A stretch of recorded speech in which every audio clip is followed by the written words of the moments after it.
Radhe Radhe everyone, जय माता दी। Friends, अखंड ज्योत कैसे जलाई जाती है, अखंड ज्योत के नियम क्या होते हैं और अखंड ज्योत की देखभाल कैसे की जाती है, इसी विषय पर आज का ये वीडियो है। सबसे पहले तो अखंड ज्योत का मतलब क्या होता है। अखंड ज्योत का मतलब होता है जो ज्योति खंडित ना हो, यानी जितने दिन का संकल्प लिया है उतने दिन तक ज्योति जलती रहे। नवरात्रे आने वाले हैं और नवरात्रे में अखंड ज्योत जलाई जाती है। आज की वीडियो में हम देखेंगे कि नवरात्रि में या अन्य किसी पूजा में हम अखंड ज्योत कैसे जला सकते हैं।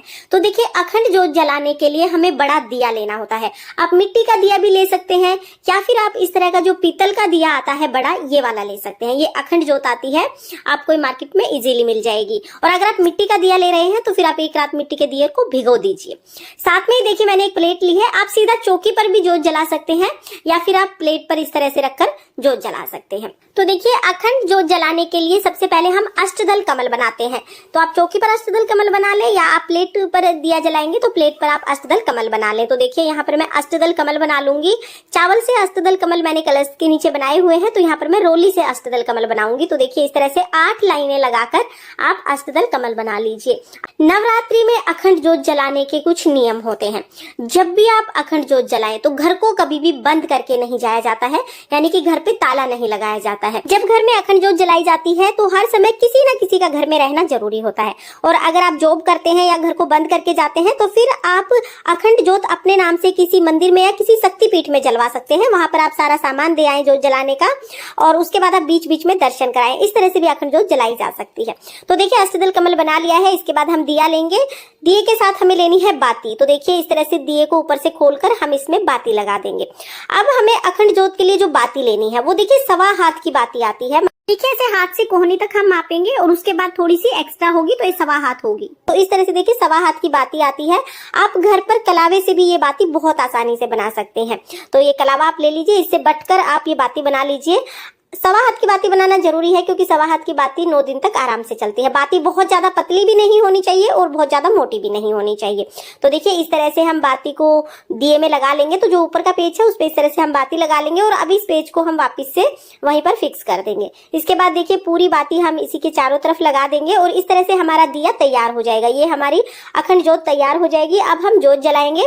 तो देखिए, ज्योति जलाने के लिए जो हमने अष्टदल कमल बनाया है उस पर हम ये दिया रख देंगे।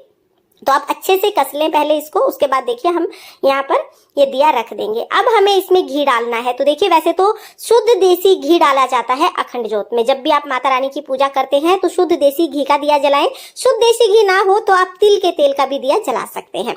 देखिए, अच्छे से हम बाती को डिप कर देंगे और दिए को हमें ऊपर तक नहीं भरना है, थोड़ा सा ऊपर से खाली रखना है। इसके बाद हम दिया जलाएंगे। और देखिए, दिया जलाने के बाद यानी ज्योति जलाने के बाद हमें माता से प्रार्थना करनी है कि वो इस दिए की रक्षा करें। नवरात्रि में जो अखंड ज्योत जलाई जाती है वो माता का ही स्वरूप होता है। तो हमारी तो कोई हैसियत नहीं है कि हम इसकी रक्षा कर पाए। हमें माता रानी से ही कहना है कि वो हमारे अखंड दिए की रक्षा करें और जो भी आपने मनोकामना मांगी है उसको वो पूरा करें। अखंड दिए का मतलब होता है कि जितने दिन का भी आपने संकल्प लिया है ये दिया उतने दिन तक खंडित नहीं होना चाहिए। तो हमें इसकी देखभाल करनी है और माता रानी से हमें प्रार्थना करनी है कि ये दिया पूरे 9 दिन तक नवरात्रि में जलता रहे। देखिए, दिए में हमें दिन में एक बार घी जरूर डालना है। आप बीच में चेक कर लें और घी डाल दें। इसके अलावा दिए के पास हमें एक इस तरह का दीपक जरूर रखना है। अखंड ज्योत के साथ में ही आप इस तरह का दीपक रखें और एक आप इस तरह का प्लकर ले आए। ये बहुत जरूरी होता है, ज्योति को आगे बढ़ाने के लिए बहुत हेल्प होती है इससे।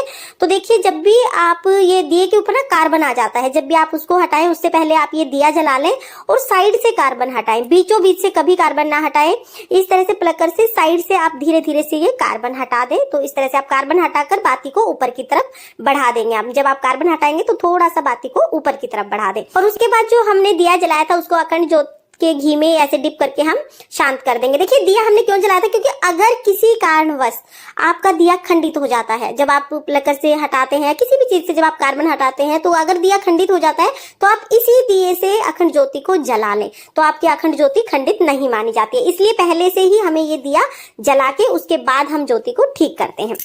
तो इसलिए हमें छोटा सा दिया साथ में जरूर रखना होता है। फ्रेंड्स, इस तरह से हम अखंड ज्योत की देखभाल करते हैं। और देखिए, अखंड ज्योति जलाने के कुछ नियम होते हैं। पहला नियम तो मैं आपको बता ही चुकी हूँ कि जब भी आप अखंड ज्योत जलाएं, घर में किसी ना किसी का रहना जरूरी होता है, घर को ताला नहीं लगाया जाता है।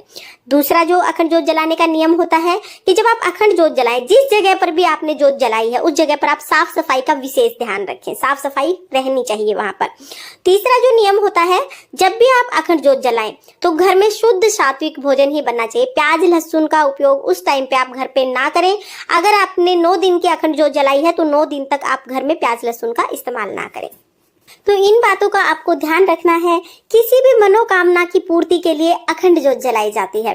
फ्रेंड्स, नवरात्रि में अखंड ज्योत जलाना बहुत ही शुभ माना जाता है। इससे घर में पॉजिटिविटी आती है और अखंड ज्योत जलाने से माता रानी बहुत जल्दी प्रसन्न होकर मनोकामनाओं को पूर्ण करते हैं। आप भी बिना किसी डर के अखंड ज्योत जलाएं। फ्रेंड्स, अखंड ज्योत जलाने के विषय में ये छोटी सी जानकारी अगर आपको पसंद आई हो तो वीडियो को लाइक करें और चैनल को सब्सक्राइब करें।